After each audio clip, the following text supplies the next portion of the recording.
The comedy world, once a sanctuary of laughter, punchlines, and relief from life's darkest struggles, has now been plunged into a nightmare so chilling and incomprehensible that no joke, no clever routine, no late-night bit can ever soften the blow, because what began as whispers of tragedy has erupted into a cultural earthquake of betrayal, blood, and silence. And at the center of this storm is a name once synonymous with genius, Cat Williams, whose very house, once a stage for laughter-filled nights and private after-parties, is now stained with the blood of murdered stand-up comedian Reggie, a man who dedicated his life to making people laugh until their stomachs ached, who rose from poverty-stricken open mics into the glow of comedy club spotlights, only to fall violently, shot multiple times in what prosecutors call an ambush inside a home that should have been safe.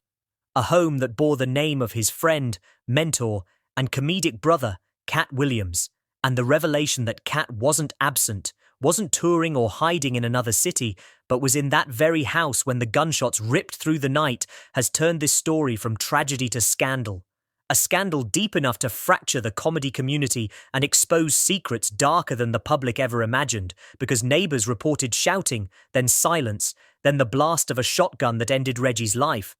And yet when police arrived, when the headlines first appeared, Cat Williams said nothing, issued no statement, offered no condolences, his silence louder than any denial, his absence more haunting than any confession, while the DA's report confirmed what many feared,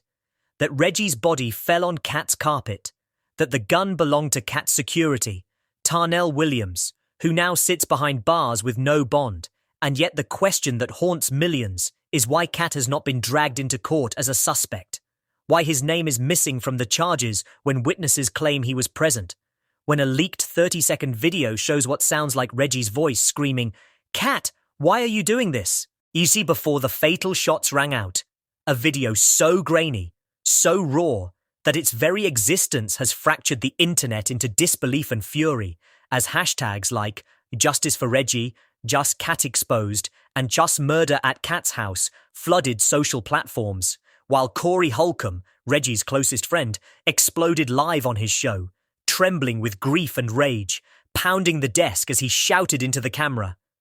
"Reggie was murdered in your house, Cat, your house, and you were there, so stop hiding, stop covering it up, because silence is guilt and the truth needs to come out." His words slicing through the industry like a blade, his accusations so direct, so raw, that even the most loyal Cat Williams fans froze, unable to defend their hero, because Corey wasn't speculating, he was testifying from the heart, insisting that Reggie wasn't the type of man to go down without a fight, that only betrayal could explain how he died, that only someone he trusted could have ambushed him so brutally, and when the leaked text messages from Reggie's phone surfaced, messages where he wrote to friends, "Something's not right, Cat's people moving weird, if anything happens to me, just know it ain't random."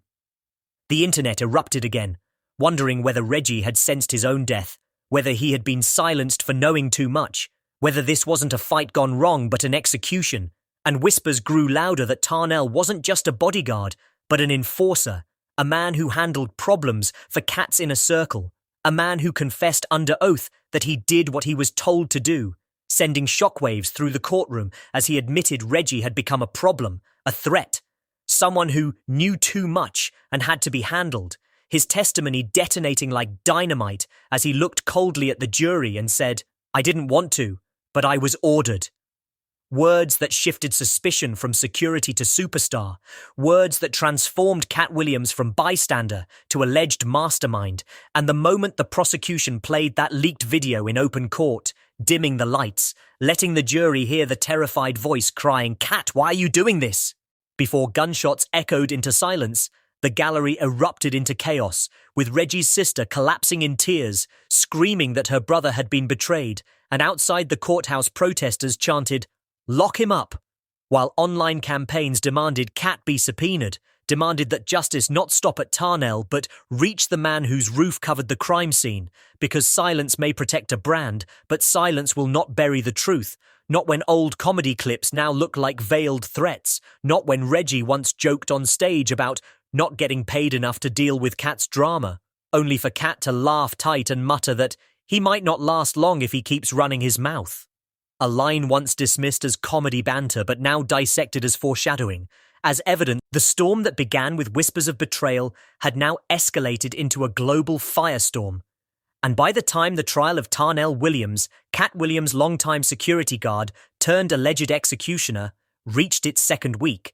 the world was no longer looking at him as the only villain, because the deeper the prosecution dug, the clearer it became that Tarnell was not acting alone, that his words, "I did what I was told to do," were not just a confession, but a dagger pointed directly at Cat Williams, whose silence had become the loudest scream in the entire courtroom. And as cameras swarmed the courthouse steps,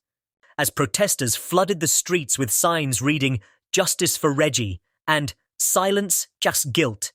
as hashtags like "Cat on Trial" and "Reggie Deserves Truth" dominated global trending lists,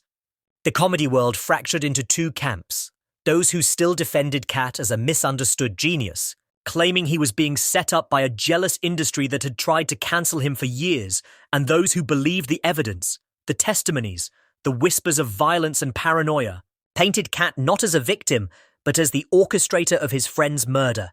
And inside the courtroom, the battle lines sharpened as the prosecution unveiled more bombshells. Financial records proving Cat wired Tarnell nearly $200,000 just days after Reggie's death. Phone logs showing a flurry of calls between them in the hour after the gunshots rang out, and then, in a move that turned the courthouse into a theater of horror, they brought out Reggie's phone, displaying text messages he sent to his sister hours before his death.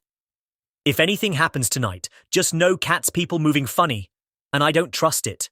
A message that sent sobs echoing through the gallery, a message that felt like prophecy written in digital ink, and the jury sat frozen, their pens shaking, their eyes flicking again and again to Cat, who sat in silence, hidden behind designer glasses, his jaw clenched so tightly it looked carved from stone, refusing to speak, refusing to comfort, refusing to explain. And then came the prosecution's masterstroke, the introduction of a second leaked video, one the public had not yet seen, one pulled from a neighbor's Ring camera, its audio faint but unmistakable. Voices yelling, footsteps pounding, and then a terrified shout, "I'm not scared of you, Cat," followed by the unmistakable blast of a shotgun, a sound that turned the courtroom into chaos. Reporters bolting for the doors to break the story, jurors covering their mouths in shock, Reggie's mother collapsing into the arms of Corey Holcomb, who himself had tears streaming as he muttered,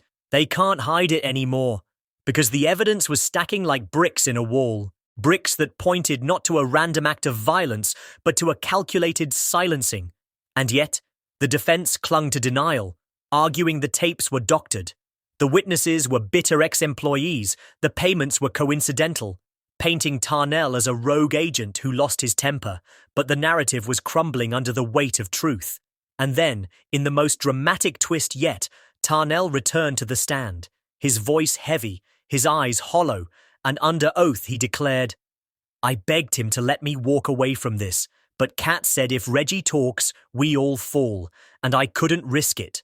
Words that detonated the courtroom like dynamite. Words that forever tied Cat Williams not just to suspicion, but to conspiracy. And as the judge pounded his gavel, demanding silence, the gallery erupted into screams of "lock him up," while outside the courthouse, the protests doubled in size, with comedians, once colleagues of Cat, now joining the marches, holding candles for Reggie, refusing to let his memory fade into a cold case, and the industry itself began collapsing around Cat as studios cancelled contracts, venues dropped his shows, Netflix removed his specials from their platform, and fellow comedians who once shared stages with him released statements distancing themselves, with some even confessing that they too felt threatened by his inner circle, that they too had been warned to keep quiet or risk their careers. And yet, even as his empire burned in real time,